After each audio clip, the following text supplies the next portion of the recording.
So first of all a very good afternoon to all of you. विद्यार्थी मित्रांनो, previous लेक्चरमध्ये आपण जे प्रॉब्लेम सॉल्व्ह केले होते ते प्रॉब्लेम होते आपले प्रॉपर्टीजवर डिपेंड π/2 मायनस थिटा. बट आजपासून जे आपण न्यू टॉपिक स्टार्ट करणार आहे, एक्झरसाइज सेम आपली सेकंड एक्झरसाइज, बट या सेकंड एक्झरसाइजचा जो आपण न्यू टॉपिक स्टार्ट करणार आहे तो डिपेंड राहणार आहे आपला sine square theta plus cos square theta equal to 1 या प्रॉपर्टी. कोणत्या प्रॉपर्टीवर डिपेंड आहे? Sine square theta plus cos square theta equal to 1, किंवा तुम्ही cos square theta plus sine square theta equal to 1 सुद्धा म्हणू शकता. याचंच मिनिंग काय? जे आपल्याला प्रॉब्लेम दिला राहणार विद्यार्थी मित्रांनो, एखाद्या टर्मला जर तुम्ही कॉस कन्सिडर केलं आणि दुसऱ्या टर्मला जर तुम्ही साइन कन्सिडर केलं, एका टर्मला तुम्ही कॉस कन्सिडर केलं, एका टर्मला जर तुम्ही साइन कन्सिडर केलं आणि त्यांचा जर तुम्ही स्क्वेअर केला आणि ते इक्वल टू जर काय आलं 1, म्हणजे तुम्ही ज्या टर्मला कॉस आणि साइन कन्सिडर केलं हे परफेक्ट आहे असं आधी आपल्याला प्रूव्ह करून दाखवावं लागते. म्हणून मी म्हटलं problem based on sine square theta plus cos square theta. त्याचप्रमाणे जे आपले sine of A plus B, sine of A minus B, cos of A plus B, cos of A minus B, trigonometry जेव्हा second topic start केला तेव्हा या 4 फॉर्म्युलांवर depend आपण पहिली exercise घेतली होती. सेम 4 फॉर्म्युले आज आपल्याला पुन्हा यूज मध्ये येणार आहे. मी पुन्हा एकदा ते फॉर्म्युले लिहून देतो. तुम्ही आधी हेडिंग टाका प्रॉब्लेम बेस्ड ऑन आणि हे सगळं लिहा. So sine of A minus B काय असते? Sine A into cos B plus cos A into sine B. Sorry minus, sine मध्ये मायनस असलं तर मायनसच असते. हा sine of A plus B sine A into cos B plus cos A into sine B. Same cos of A minus B cos A into cos B. But cos मध्ये जर sign minus असली तर answer मध्ये आपली sine कोणती असते? Plus. So plus sine A into sine B. Same cos of A plus B असलं, इथं जर प्लस असलं तर मग आन्सर मध्ये काय येते? Minus. So cos A into cos B minus sign A into sine B.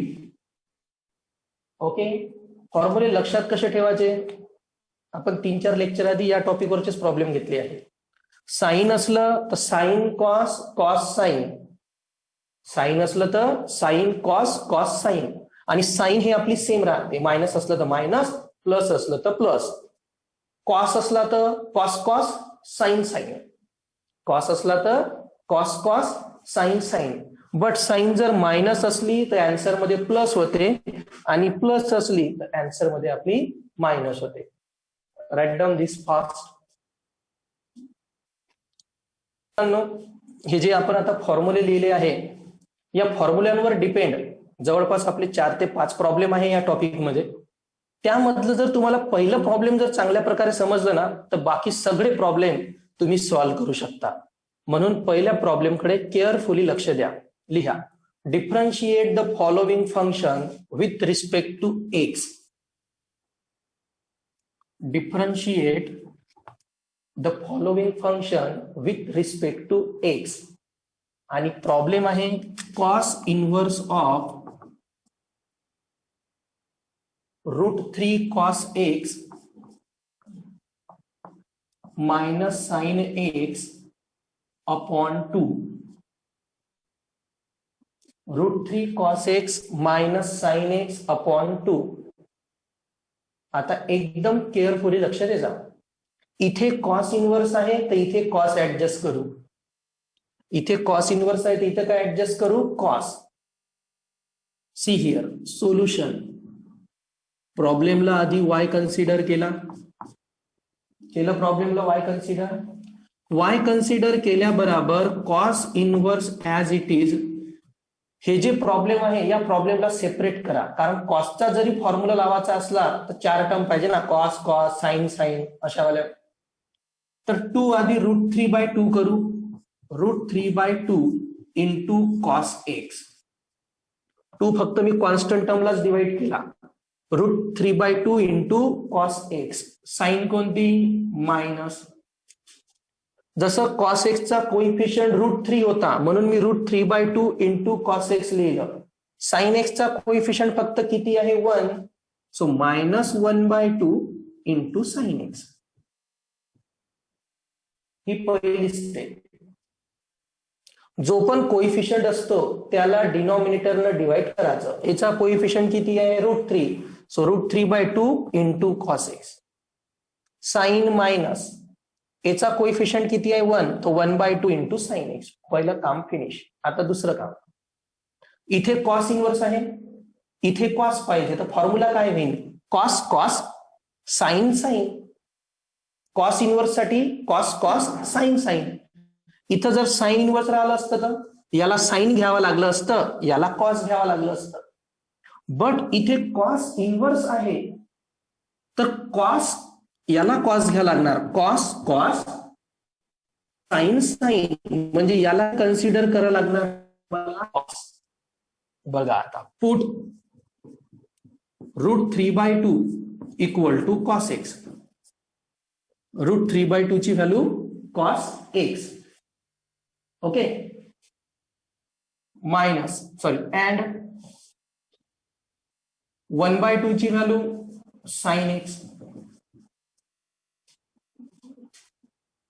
Sorry x तर ऑलरेडी आहे ना, टी घेतो टी. इथं एक्स आहे, एक्स आहे, तर √3/2 ची व्हॅल्यू काय घेतो मी? Cos T. आणि 1/2 ची व्हॅल्यू काय घेतो मी? Sign T. बघा आता कॉस कॉस साइन साइन होणार. √3/2 मी कॉस टी घेतला, 1/2 ला मी साइन टी घेतला. बट मी जे हे सबस्टिट्यूशन केलं हे बराबर आहे का नाही ते चेक करावं लागणार. नाव cos square t plus sine square t. Cos square t plus sine square t याचा आन्सर किती आला पाहिजे? 1. आधीच लिहून दिलं मी तुम्हाला. Cos square plus theta plus sine square theta equal to 1 येते. तर cos square t, cos t आहे √3/2, तर कॉस स्क्वेअर टी √3/2 चा स्क्वेअर प्लस 1/2 चा स्क्वेअर.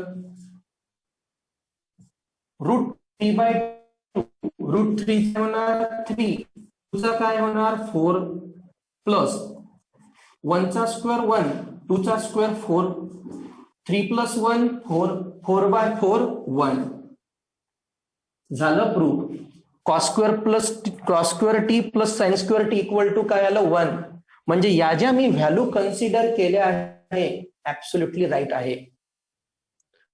पहिल्याला मी कॉस घेतलं, दुसऱ्याला साइन घेतलं. याला मी साइन का बरं घेतलं? कारण फॉर्म्युला कॉस इनवर्स आहे तर कॉसचा ऍडजस्ट करायला लागते. इथं जर साइन इनवर्स असलं असतं तर याला मला साइन घ्यावं लागलं असतं. कळत आहे तुम्हाला? आता ज्याप्रमाणे तुम्ही ही 1 प्रूफ करून दाखवलं, नेक्स्ट स्टेप यावरून टॅन टी ची व्हॅल्यू काढून घ्यायची. Also tan t, tan t काय होणार? Sine t upon cos t. हे सगळे कन्सेप्ट ठेवायचे. पहिले कॉस आणि साइन कन्सिडर करायचं, त्याचा स्क्वेअर 1 आणून दाखवायचा, त्यानंतर टॅन टी ची व्हॅल्यू काढायची. Sine t 1/2, cos t √3/2. 2 to get cancel, 2 to get cancel. काय राहिला? फक्त 1/√3. किंवा मी इथं लिहू शकतो काय राहिला? फक्त टॅन टी इक्वल टू 1/√3. ही झाली टॅन टी ची व्हॅल्यू. यावरूनच आता टी ची व्हॅल्यू काढायची, कारण फायनल मध्ये फक्त तुम्हाला टी च्या व्हॅल्यूचं काम पडलंय. Therefore t equal to tan inverse. हा टॅन इकडे जाऊन टॅन इनवर्स होणार, तर टी ची व्हॅल्यू येणार टॅन इनवर्स ऑफ 1/√3. हे आहे मेन. टी ची व्हॅल्यू याच्यासाठी काढावी लागली कारण या व्हॅल्यूला तुम्ही काय कन्सिडर केलं? Cos t. या व्हॅल्यूला काय कन्सिडर केलं? Sine t. मग एक्झॅक्टली टी ची व्हॅल्यू काढण्यासाठी कॉस आणि साइनचं कॉम्बिनेशन मी टॅन केलं. यावरून 1/√3 भेटला आणि मग मी टीची व्हॅल्यू काढली tan इनव्हर्स ऑफ 1/√3. ओके, आता आपलं मेन प्रॉब्लेम स्टार्ट होणार. पुन्हा एकदा लक्ष द्या. प्रॉब्लेम ऍज इट इज लिहिलं, हा 2 कोइफिशियंट डिवाइड केला, trigonometric term as it is, sine minus कोइफिशियंटला डिवाइड केला, trigonometric term as it is. Cos inverse आहे, कॉस ऍडजस्ट करायचा आहे, म्हणून √3/2 ला कॉस टी घेतला, तर 1/2 ला साइन टी घेतला. यावरून हे प्रूव्ह करून दाखवलं, काय आन्सर किती आला आपलं 1. मग tan टी काढला आणि tan टी वरून टी ची व्हॅल्यू फाइंड आउट केली. Right down this fast. मित्रांनो, टी ची व्हॅल्यू फाइंड आउट केली. आता हे जे आपलं इक्वेशन आहे, हे इक्वेशन, या इक्वेशन बघा आता कसं बनणार आपलं. थोडं केअरफुल लक्ष द्यायचं. आता मेन प्रॉब्लेम स्टार्ट होणार आहे आपलं. Hence y as it is, cos inverse as it is, √3/2 म्हणजे मी cos t घेतला होता, cos t into cos x minus 1/2 म्हणजे मी sin t घेतला होता, sin t into sin x. √3/2 म्हणजे cos t घेतला होता. So cos cos sin sin, cos cos sin sin, कोणाचा फॉर्म्युला लागणार रे? कॉसचा फॉर्म्युला लागणार. cos cos cos sin sin, formula कोणाचा लागणार? cos. मायनस असलं तर काय होत असते? प्लस. पहा किती सिस्टमॅटिक सांगत आहो मी. cos cos sin sin, कॉसचा फॉर्म्युला लागला, मायनस असलं तर काय होते? प्लस. ए किती आहे? टी, आणि बी किती आहे? एक्स. काय झालं answer? cos of t plus x. cos inverse cos get cancel, y equal to काय राहिला? t plus x. t म्हणजे कोणती व्हॅल्यू होती? tan inverse of 1/√3 plus x. t म्हणजे tan इनवर्स ऑफ 1/√3 व्हॅल्यू होती. Yes or no? आता याला सॉल्व्ह करू. So differentiate with respect to x, y चं डेरिव्हेटिव्ह येणार dy/dx. Formula tan inverse x चा लागला असता जर इथे x राहिला असता, पण 1/√3 हा तर कॉन्स्टंट आहे ना, 1 पण कॉन्स्टंट, √3 पण कॉन्स्टंट, ही पूर्ण टर्म काय झाली? कॉन्स्टंट. कॉन्स्टंटचं डेरिव्हेटिव्ह 0.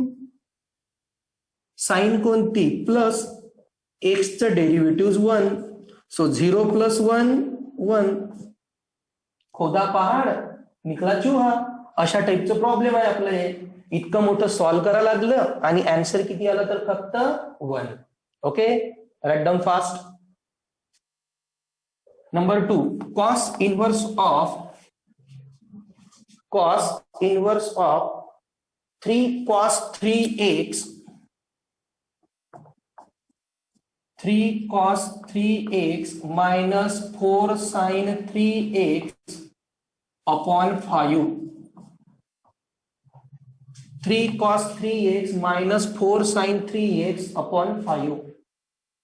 आता विद्यार्थी मित्रांनो, प्रिव्हियस प्रॉब्लेम ज्या टाइप मध्ये सॉल्व्ह केला आहे, सेम टेक्निकनं तुम्हाला हे प्रॉब्लेम सॉल्व्ह करायचा आहे, म्हणून थोडं काळजीपूर्वक लक्ष द्या. ओके, आणि मी थोडा आता फास्ट घेतो कारण पहिला प्रॉब्लेम तुम्हाला समजलं असणारच. Solution, let y equal to as it is problem. Problem as it is लिहिल्या बरोबर पहिली स्टेप काय सांगितली होती? कोइफिशियंटला डिवाइड करायचं, 3/5 into cos 3x minus coefficient किती आहे? 4. So 4/5 into sin 3x. पहिली स्टेप फिनिश. कॉस इनवर्स आहे, कॉस कॉस ऍडजस्ट करायला लागणार. कॉस इनवर्स आहे तर कॉस म्हणजे 3/5 ला काय घ्यायला लागणार? Put 3/5 equal to cos t. Cos cos पाहिजे ना. And 4/5 equal to sin t. Therefore cos² t plus sin² t prove करून दाखवा लागणार आता. म्हणजेच 3/5 चा होल स्क्वेअर प्लस 4/5 चा होल स्क्वेअर, 3 चा स्क्वेअर 9, 5 चा स्क्वेअर 25,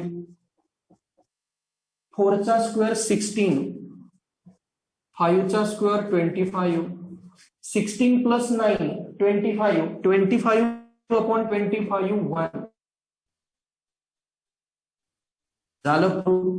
आपल्याला ही व्हॅल्यू काढायला लागते. Also tan t equal to, tan t म्हणजे sin t upon cos t.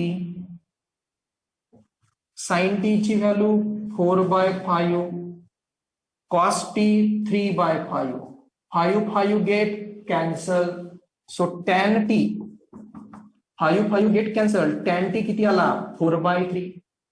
tan t जर 4/3 आला तर तिकडे जाऊन t इक्वल टू काय होणार, tan inverse of 4/3.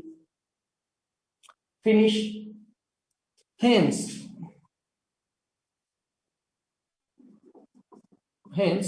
y equal to cos inverse of 3/5 म्हणजे cos t.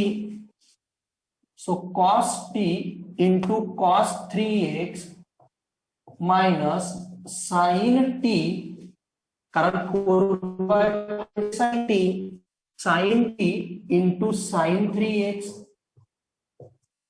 Again y equal to cos inverse as it is. आता हे पुन्हा बघा, cos cos sin sin, cos cos sin sin कशाचा formula आहे, cosचा. तर आधी आपण cos नोट करू. त्यानंतर इथे जर मायनस आहे तर आन्सर मध्ये प्लस साइन येणार. सो आधी प्लस साइन नोट करू. a म्हणजे किती आहे t आणि b म्हणजे किती आहे 3x. So t plus 3x. पुन्हा cos inverse cos get cancel, y equal to काय राहणार आहे t प्लस 3x. आता यामध्ये t ची व्हॅल्यू किती येणार, tan इनवर्स ऑफ 4/3, आणि मग त्याला काय करायचं आपल्याला, simply differentiate. Okay, right down this fast. त्यानंतर विद्यार्थी मित्रांनो आता सिम्पली यामध्ये आपण व्हॅल्यू पुटअप करू. बघा आता y इक्वल टू आहे t plus 3x. So y equal to t plus 3x मी ऍज इट इज लिहिलं. t ची व्हॅल्यू काय होती आपली, tan inverse of 4/3 plus 3x. t ची व्हॅल्यू tan इनवर्स ऑफ 4/3 आली होती. Differentiate with respect to x, solve करू. dy by dx, tan inverse of 4/3, 4/3 काय आहे कॉन्स्टंट, कॉन्स्टंटचं डेरिव्हेटिव्ह 0. साइन प्लस 3 काय आहे कॉन्स्टंट, 3 बाहेर काय राहिला x, x चं derivative 1. 3 into 1 3, 0 plus 3 3. This is our final answer. Write down this.